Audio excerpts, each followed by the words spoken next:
Welcome back, or just welcome if you're new here. This, of course, is Gamer 1745, and we're playing Hearts of Iron, Black Ice. Click there and we'll get that. And hello, Arno. Yes, the me over there of Arno. He is very fearsome. Okay, you need to attack that way. You, okay, I really hate the way that works, but okay. You guys need to cross the river.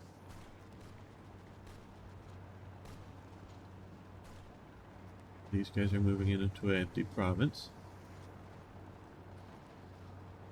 But have history treatment, so things could be worse. Well, good. Well, I'm doing very well, not in pain. I'm sorry to hear you're in pain. Hope it's just minor BS type pain, but rotisserie chicken does sound good. Okay, so these guys are pushing there. These two divisions are in good shape, so we're going to push here, and they're going to push up here.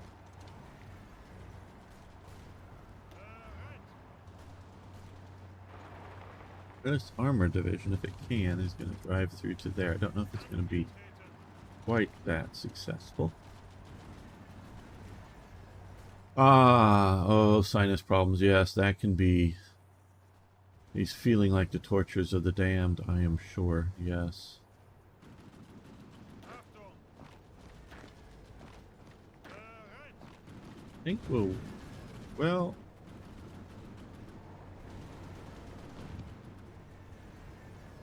Yeah, I think we'll wait a bit there. Let's see. We got this one sort of beachhead on this side of the river. I really don't like that I can't assist an attack on that province until the attack starts. Can't like sort of organize it or plan it or whatever. Okay, you are in moderately good shape, so you join that attack. And you're in good shape, so you join that attack across there. Okay, these guys are all being pushed back. These guys are moving in. Got some Hungarian divisions. Now, yes, hello, Kronos. Okay, let's look at the air situation here. Right, well, how are we doing for reserves of fighter aircraft? Production versus losses. 73. And we got mostly some rather old stuff, so I don't think we're going to create new air wings. We are battling over here as well. And down here. Helping the Italians out.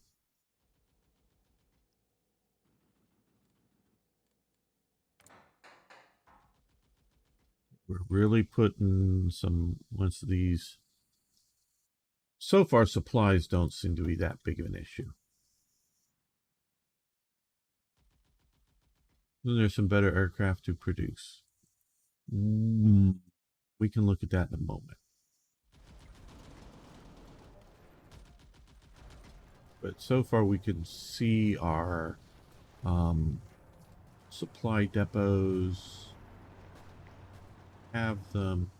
What's supplying up there? For gotta be something more than 4 divisions requiring supply here. Is there a depot in here? In here maybe?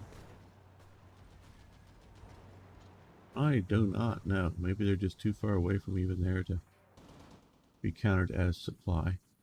Now out here, we're pushing here. We're still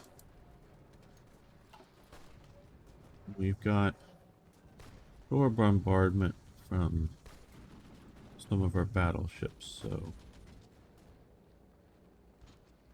yeah, we're just doing fair here, but we're pushing on them.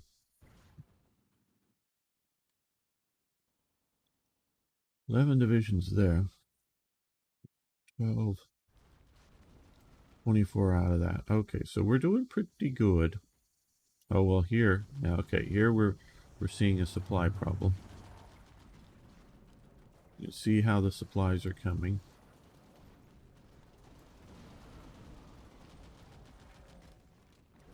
Making the cloak from the capital. So because here we have 13 days, and here it's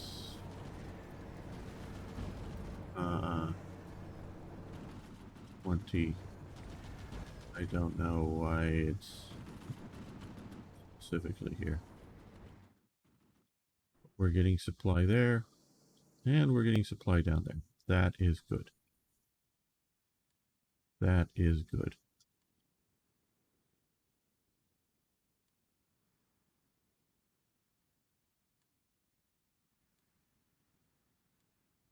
That is good. We wanted to check that out. Now, Kronos was asking about better aircraft to produce. Well, we're currently, I think, up on our most current types here for 109s.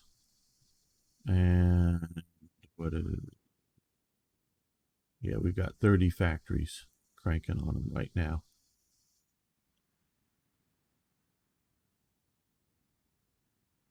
And they're in pretty efficient production.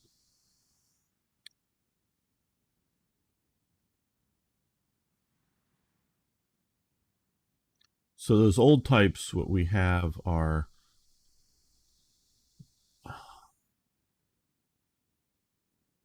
captured or other just old equipment that's still been around. Okay, JU-88. We could go to the A4 bomber. Yeah, let's do that. I'm going to keep these old transports in production just because it is low priority, one factory. We're just doing that. And 110s, 110s. Okay, here, yeah, heavy fighters. How are our heavy fighters doing? Heavy fighters 0 extra. We're producing a few. Okay. Right.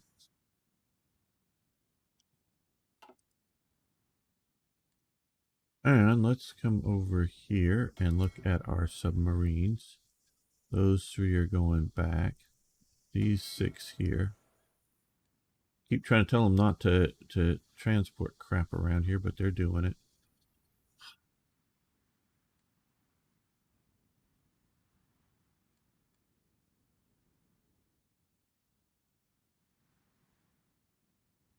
Let's get you out.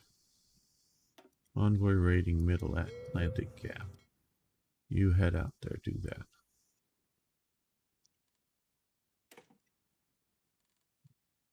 Save this here.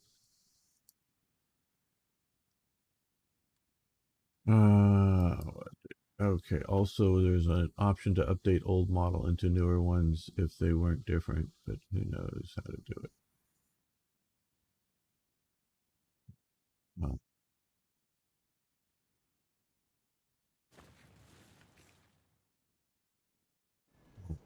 Well, we want to assist a few attacks here, but we want to get the attacks going. Okay, now that this is going here, we want to support that.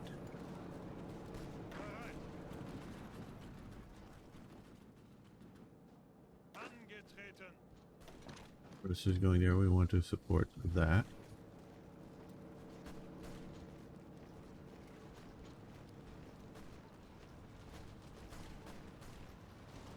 And I think we want to support this. Like that.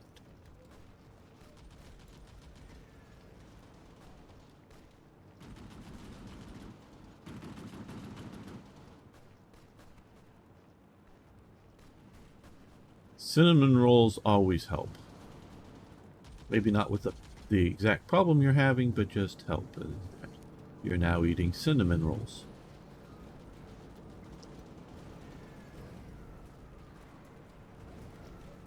Okay, and here, yes, we want to support with the armor.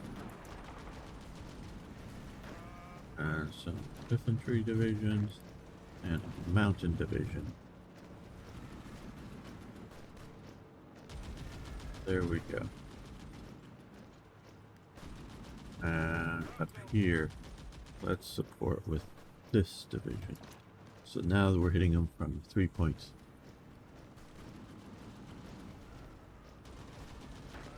Here, these are in good shape, so we're gonna support that there.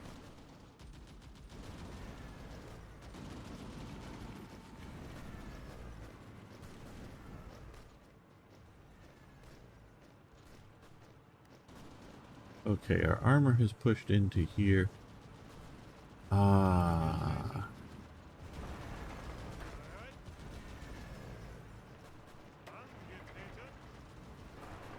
And then the 2 motorized forces into that province.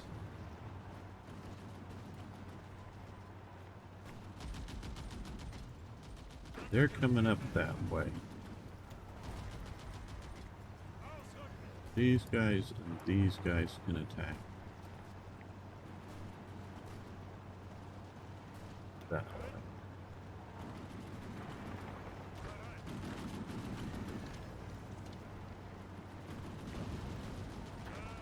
These guys can support the attack.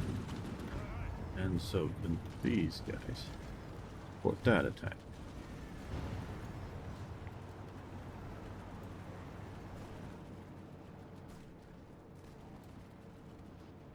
Okay, these guys are now crossing the river and pushing up there.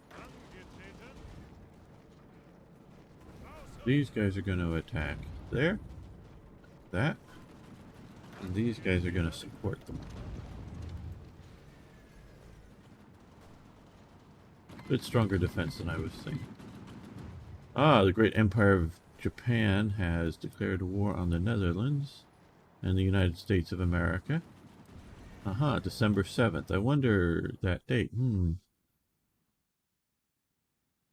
So now it is becoming a world war. Just what they needed to do is declare war on the U.S.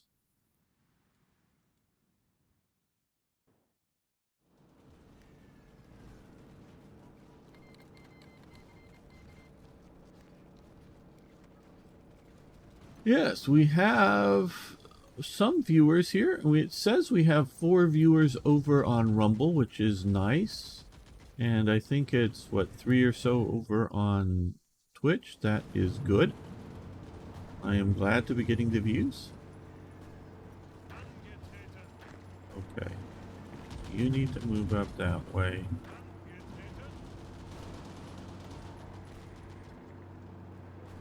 You and you move up that way.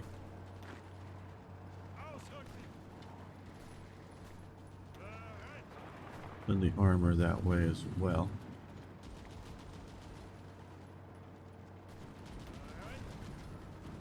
Okay, Liebstandarte is all tired out, so you guys can join that attack up there.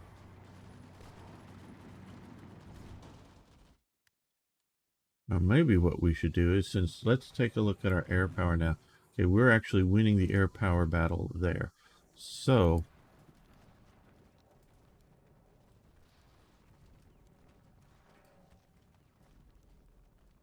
their strength is low, but we're going to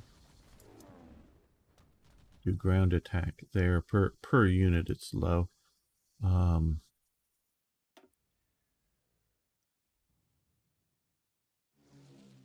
We're going to do that in hopes of improving this here now. Maybe we should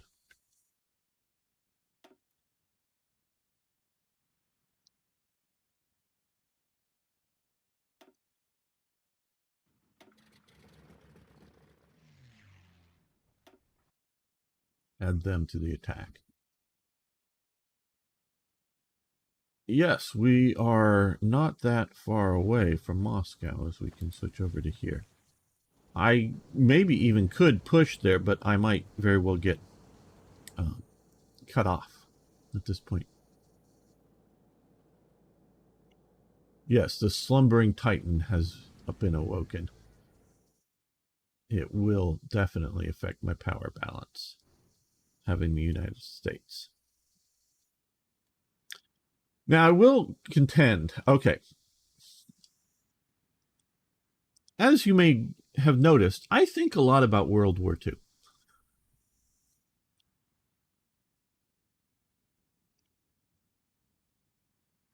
And we can see that to a point in the current war in Ukraine, that what matters in both of them is production rates. It is a critical element of the war, is how much you can produce.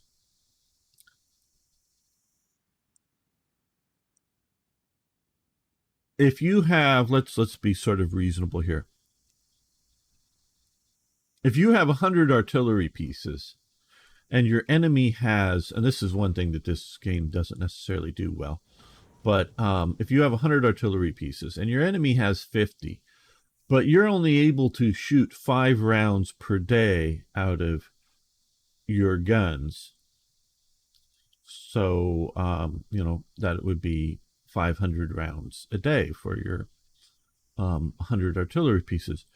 If your enemy can shoot 20 rounds per day out of their 50, that'd be 1,000 rounds. So they would be effectively shooting twice as much rounds. Now, numbers of guns, like I have said before, does matter in that, if we're looking at this scale of a front, 10 guns, or, if you're concentrating them in one area, supporting one division, that's just one area. The rest of the area doesn't have any guns to operate with.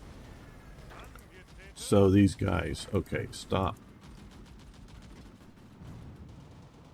A little more resistance than I was expecting there. But, so having this gun spread out all along the front allows for, supporting multiple operations, either defense or attack. So numbers of guns do matter, but production matters. Now, also what matters is concentration of force at a particular point on the battlefield.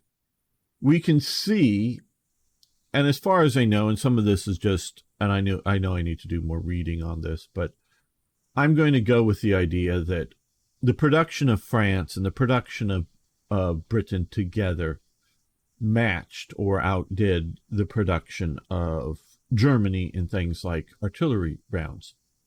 They were both rather industrialized nations, cranking out a lot of stuff. But what happens is Germany is able to concentrate all of its forces in one area, or enough for, not all of its forces, but be able to concentrate so much of its forces in one area that it overwhelms the enemy. And we can particularly see is when this is the Meuse River. When they cross the Meuse River, it's at first denied, well, no, it's not at first, it's denied permission that the army, the divisions that are getting over, and I forget what general asks to have all of the Luftwaffe's, bombers support the crossing, bombard the other side of the river for like an hour or 2 or 3 or whatever, before coming across the river. And it's denied. But locally, the commanders talk to each other. This is more of a Luftwaffe versus and Goering versus the army kind of thing. Locally, they do basically get all of the German bombers to attack the other side in it at a lower level of talking to each other. And so, you stop bombing the air bases, you stop bombing, supply columns, and you concentrate your forces here of air attacks while you're doing the river crossing. It's just one illustration of it, that the French just do not have the coordination, partly, of being able to get all of their fighters up over that part of, that concentrated part of the operation quickly enough. We've talked a lot about the command loop, between a report that there's an attack here that's going back to Compiègne or wherever it is. It's not Compiègne. It's somewhere. There's a chateau that's the headquarters. Goes all the way back to there. Oh, there's a major attack here. Oh, okay. And then, ordering the unit that's down here to move north. So it's the command loop is long and big. Well, the command loop for getting the aircraft over there was, too much. And to get them there in time and get them there. Now, if there's going to be multi-day attacks and they're going to keep coming, the French probably could have done it, but just in the short, brief time period, they didn't. So we can see that, and I would contend that, and now we don't know this for a fact, but I would contend that if Germany didn't need to keep fighting on the Eastern Front, that Germany would have been able to concentrate enough forces to push the Allies back into the sea at Anzio, to push the Allies back down the peninsula, Italian peninsula, to to stop D-Day from being able to push inland and work on pushing it back. Now, the question comes is, could the Allies have still dealt with things? Yes, but it would have been extremely, more difficult levels of dealing with it. So right now, of course, we are fighting, got a British convoy there, fighting in the east here. But had the Americans been delayed until the fall of Moscow and Leningrad, we might have seen a very different war. And hello, Starstreak. I am doing very good.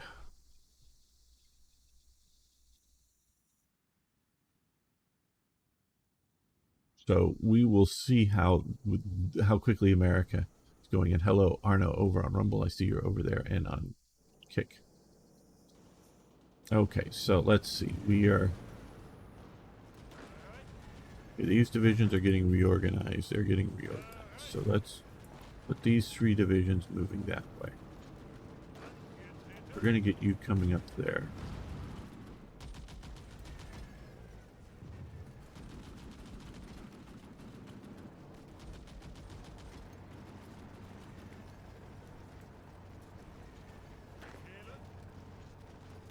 Just looking at the condition of some of these units here. Let's look back at supply here. Where are we being supplied from? 5 from there. So you just don't see a big enough 4 down here. 12 here. I don't know. Maybe we're just completely out of supply. That may be part of the problem there.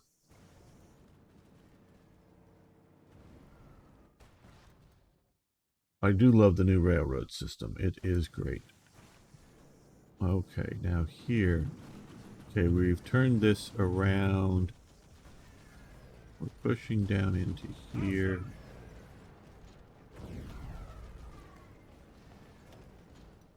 Rostov. Okay, we've killed that pocket. They're coming in there.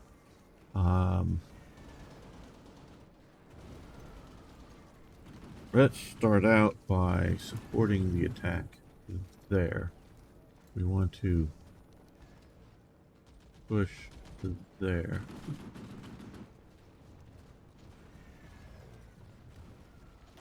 Let's support that attack. And Felipe's here. Hello, how you doing, my friend?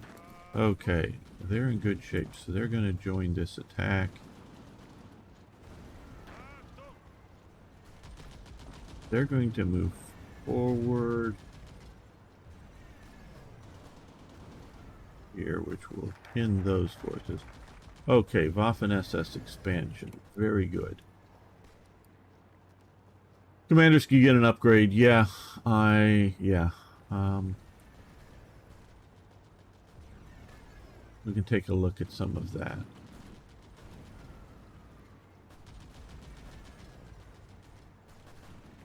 "21 days, command power, nice, but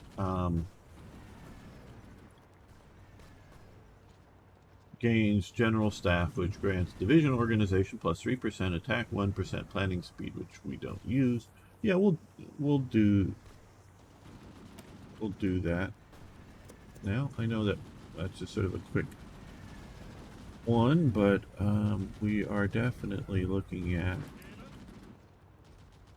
Okay, we're going to attack here because we're going to be able to support from there.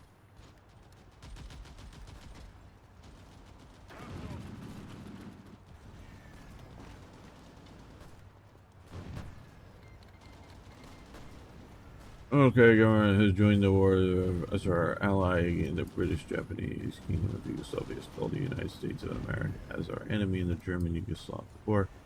French Republic. Okay, so I didn't know there was a Yugoslavia left. That's a surprise to me. Yes, I saw that last night. The situation in Israel.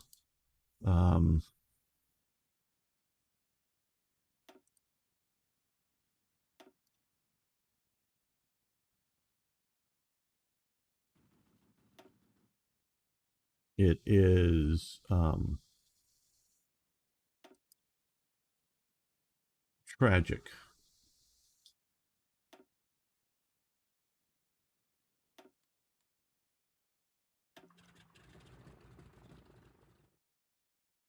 I seriously don't understand what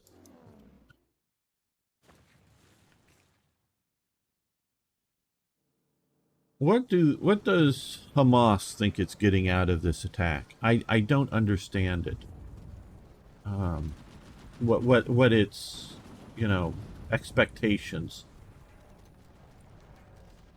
are out of the attack.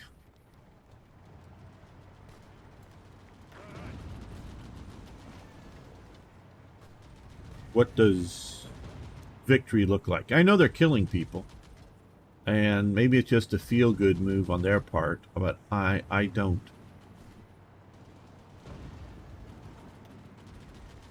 I don't get it.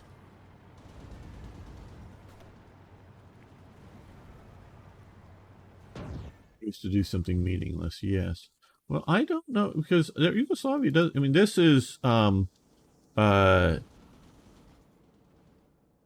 does it have any sort of territory here?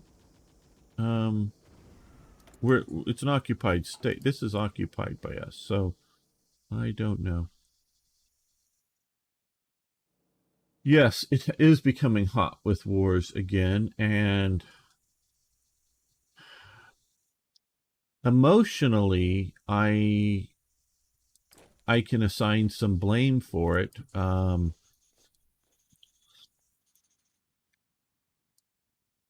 Intellectually, I'm not sure. So maybe that means I'm on solid ground. And that,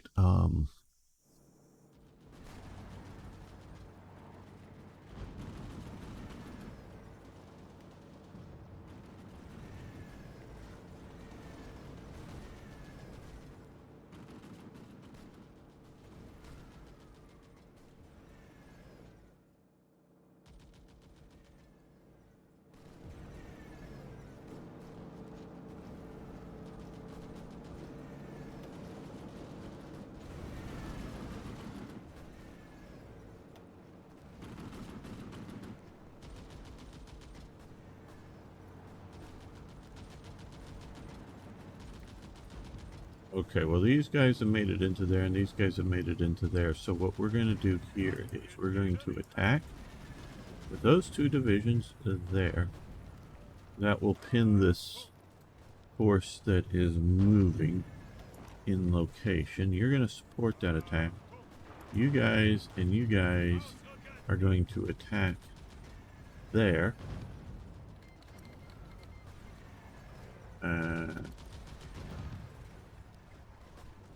I think that's going to be good enough. So we're going to start moving into here, and you're going to start taking this railway to the north. Possibly causing a small pocket to form.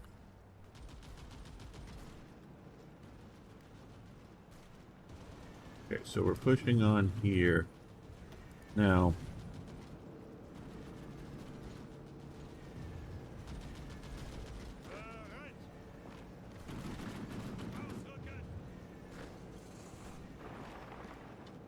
let's attack with those divisions there. These guys can support the attack.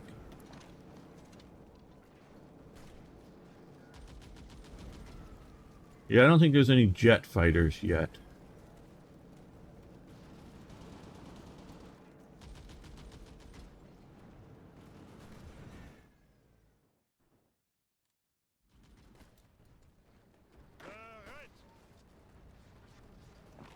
Yes, I take your meaning that it isn't a out-and-out world war, but I don't think any of these things are happening in isolation.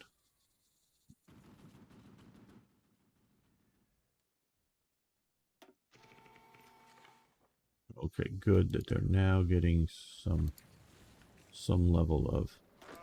I don't know how these guys are getting supplied.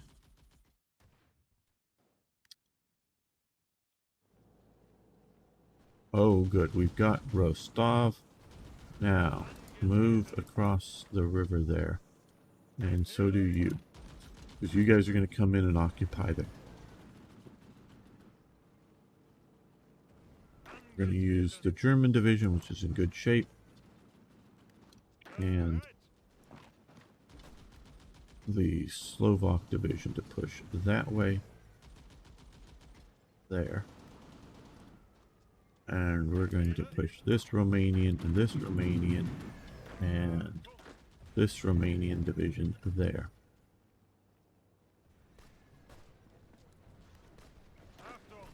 And that Bulgarian division is going to support them.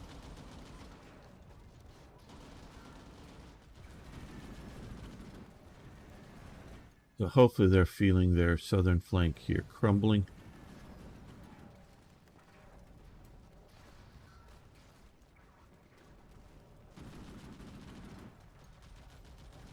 Everyone want to occupy Russia now.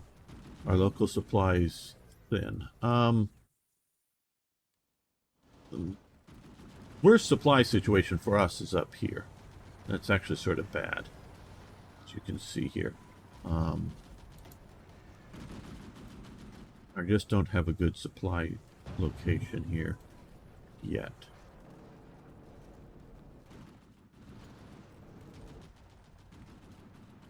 Like to get one or the other here.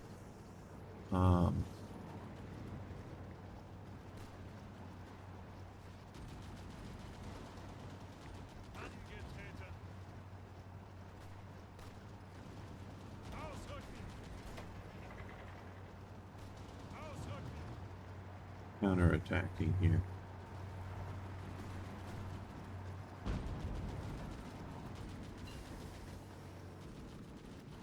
Okay, well, we've got a new barrel of gun capability, so does that let me... okay, improved tank radius, which we're also researching. Improved tank radius, which we're also researching, and there, improved tank, and... Aus F chassis. I don't know that we need to do the Aus F chassis. Right, okay,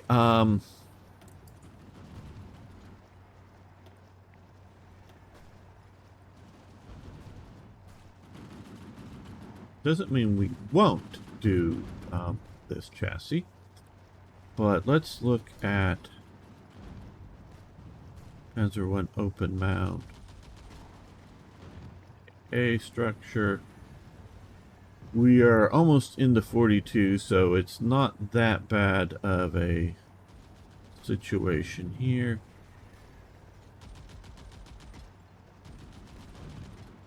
"31 days.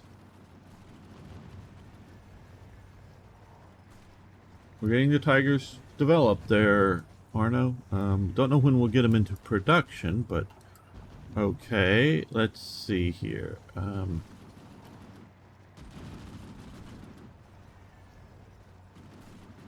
This will enable a bunch of more ammo types here, which would be good.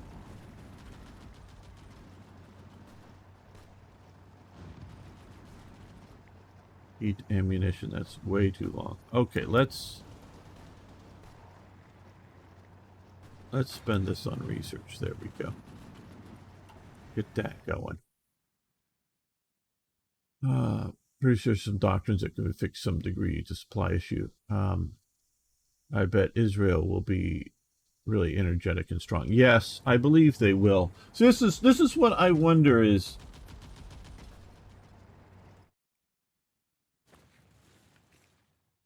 we cannot dismiss, as a lot of people do, I think, a lot of thinkers do, dismiss ideology.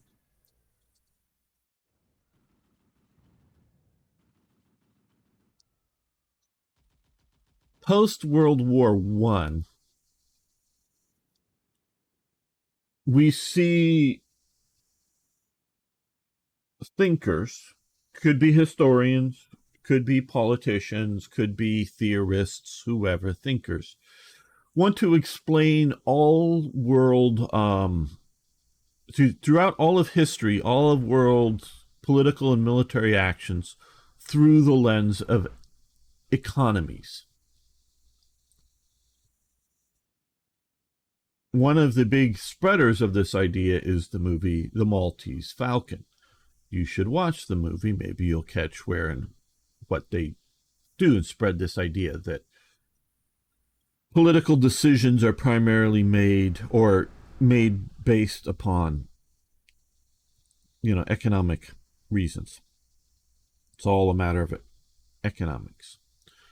I reject this as a primary reason through most of history. I think this very much comes from Marxism. And you have to understand, there's more than one Marxism, okay?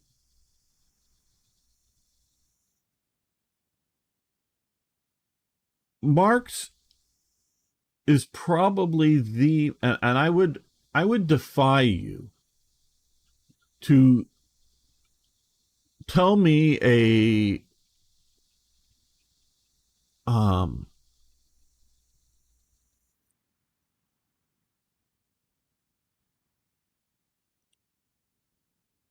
single figure who is he is the most influential historian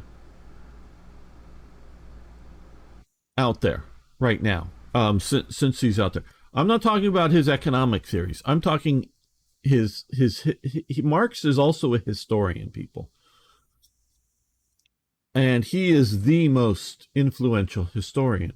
Even conservative, Christian, right-wing types are heavily influenced by Marx and Marx's understanding of history. Now, Marx comes out of what I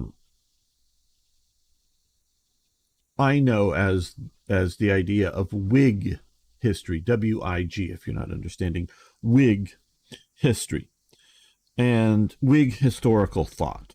But he is the most influential person in the field of history.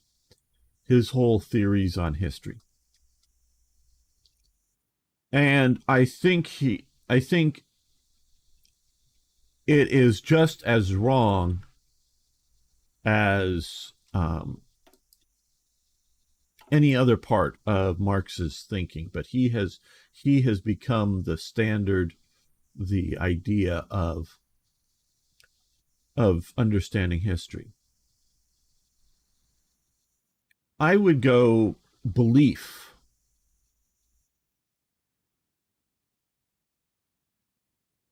is probably number one motivation for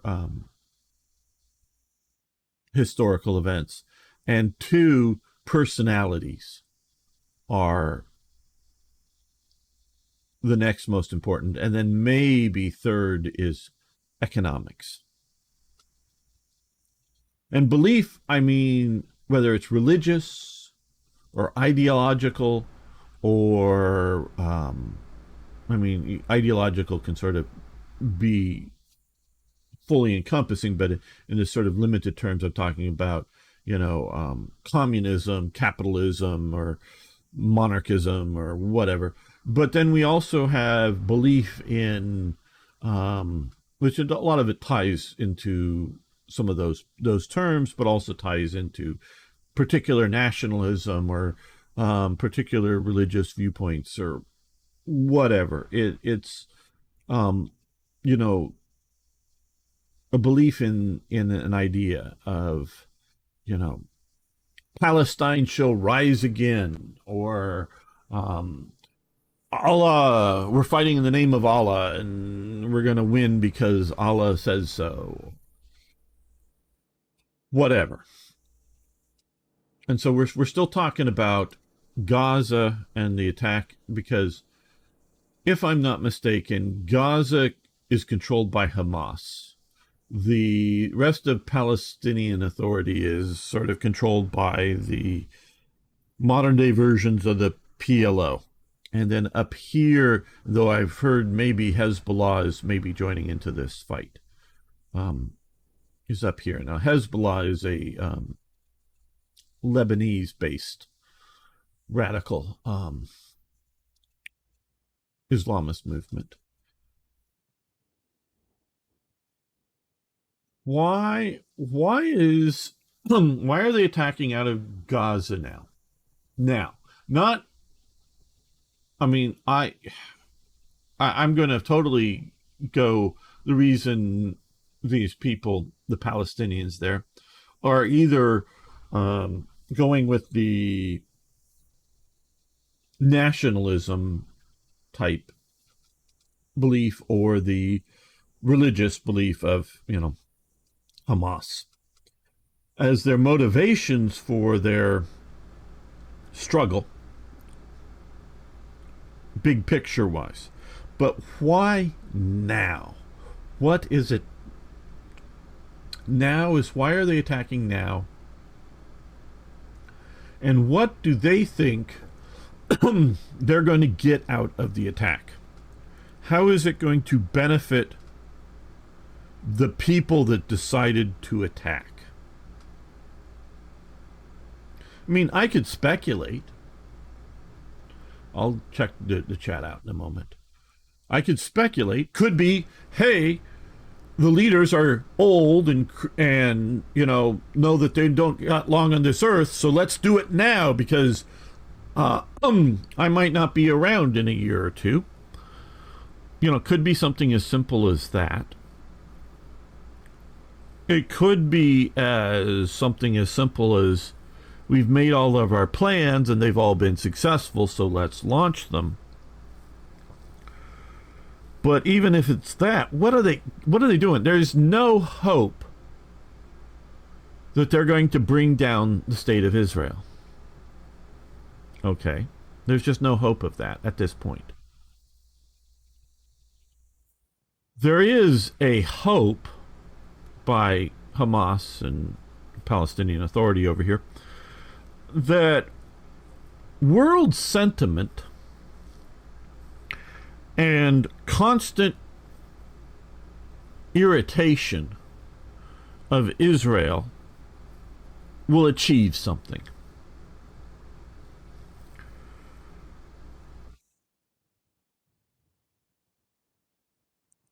But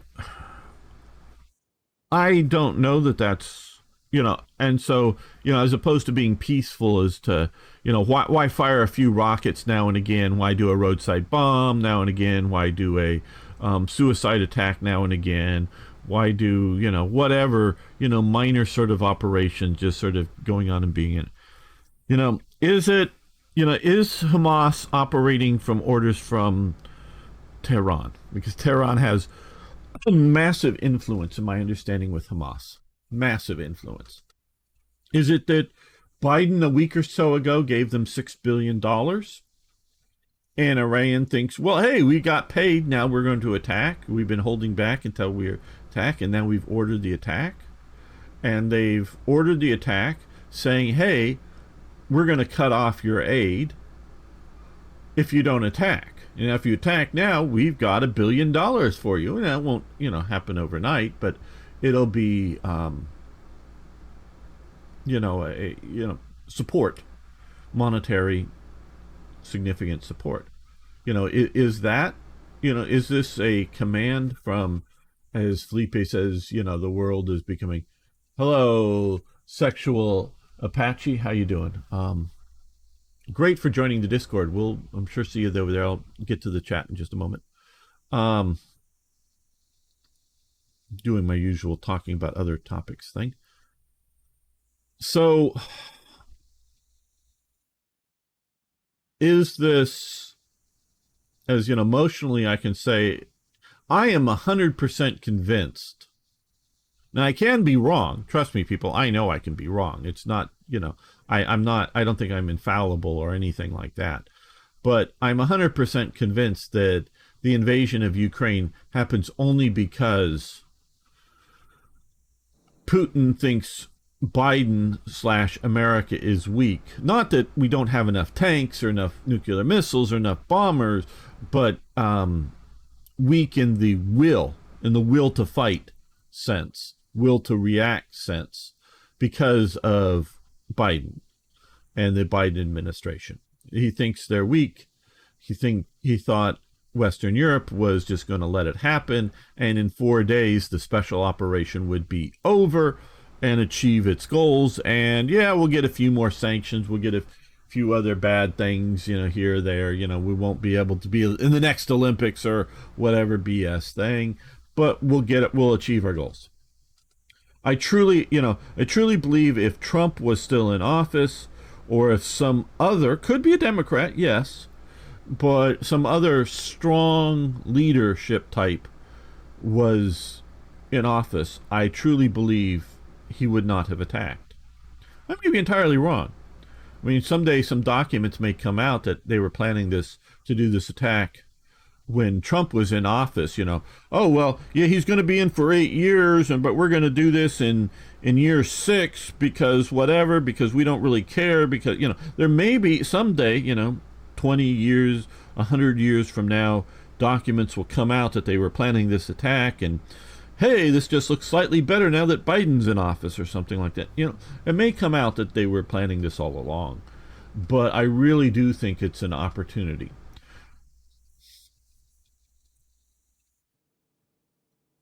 With the world focusing on Ukraine and China, I really don't think there's going to be a major push to restrain Israel at this time. If you look at Israel's history since its founding, it often has made moves and been successful, and is being successful, that then gets restrained primarily by the United States.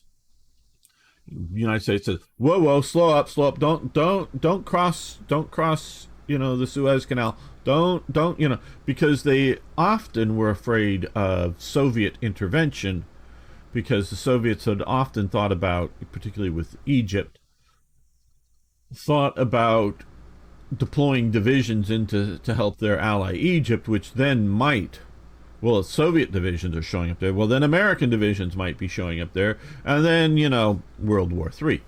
So, and then post the Cold War, it's sort of been, oh, hey, yeah, don't behave too aggressively, or we will, particularly coming from the Democrats, because they are generally speaking anti-Israel. Not 100%, because there are definitely some Democrats that are very pro-Israel, but the overall party is anti-Israel. Um, is threatened to cut off their funding from the U.S. to restrain Israel. And I'm sure the news media is going to, wait 24 or 48 hours and then talk about how terrible Israel is because Israel killed a few Palestinian civilians, as as if they just decided to do it, not as a reaction to the war that's being fought on them. So Syria is not in a position to support war on Israel because it's still facing its own sort of civil war. Hezbollah might be, but okay, Hezbollah. Egypt and Jordan are not going to be joining in a war against Israel right now. So I don't understand what they think they're getting out of this. Now, it may also be, hello, M&M Best on Alt. How you doing? It might even be as simple as the Hamas leadership is realizing the aggressive young men that they have trained up, that they have indoctrinated, are becoming unsettled at being peaceful, and they are itching for action. So they've just let them loose to go fight and die, and and they get to blame the great Satan of Israel for training up the next. I mean, there may be some practical things like that, but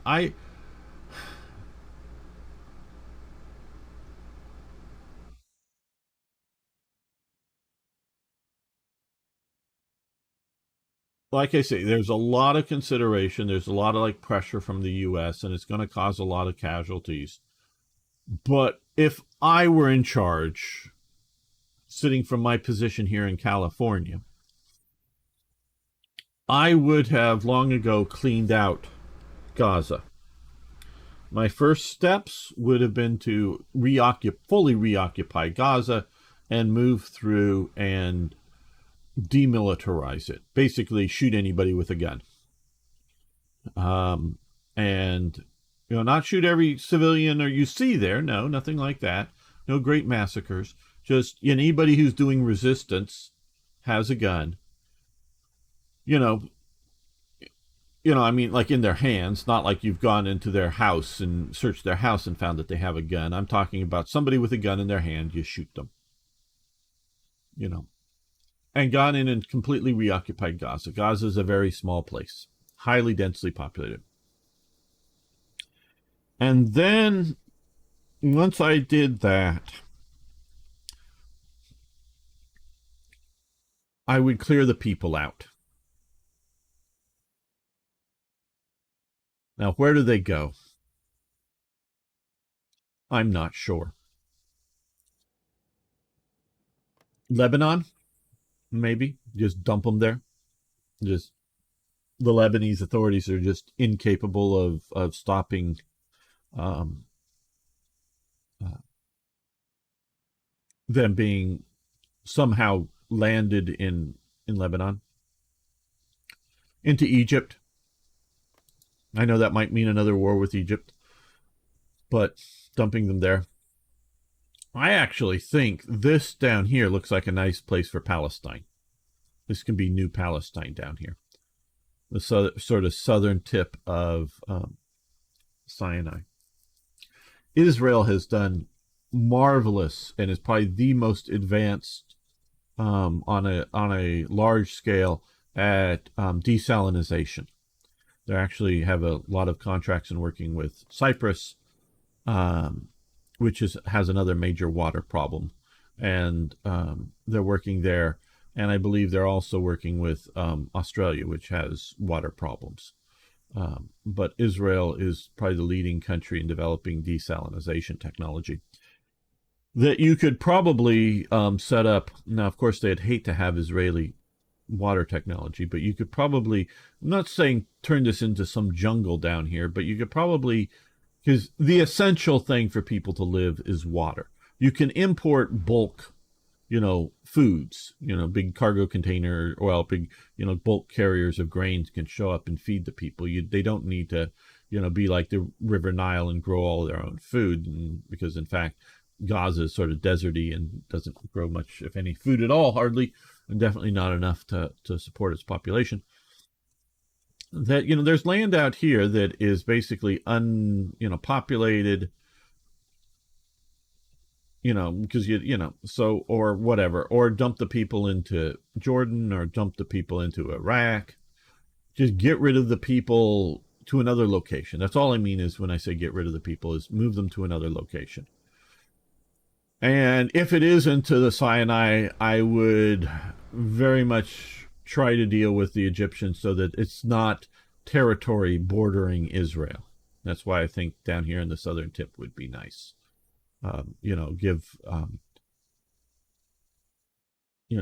a large empty zone of territory between them. So even if they build huge numbers of rockets and huge, arsenals of weaponry, they've got to move across. Even if it's largely undefended, they got to move across through a lot of open territory before they get to Israel. So I would clear out Gaza. I do not know all of the problems with that. I'm sure there's more than I know, but so I don't get why now. Is it because Tehran orchestrates this and has ordered it? Is it because they feel the world is distracted on Ukraine and China, or some other thing? I just don't get that now. But okay, we're going to continue with the live stream, but this episode is over, and I will be back next time with more Hearts of Iron, and probably some more commentary on world events, but hopefully a lot more Hearts of Iron.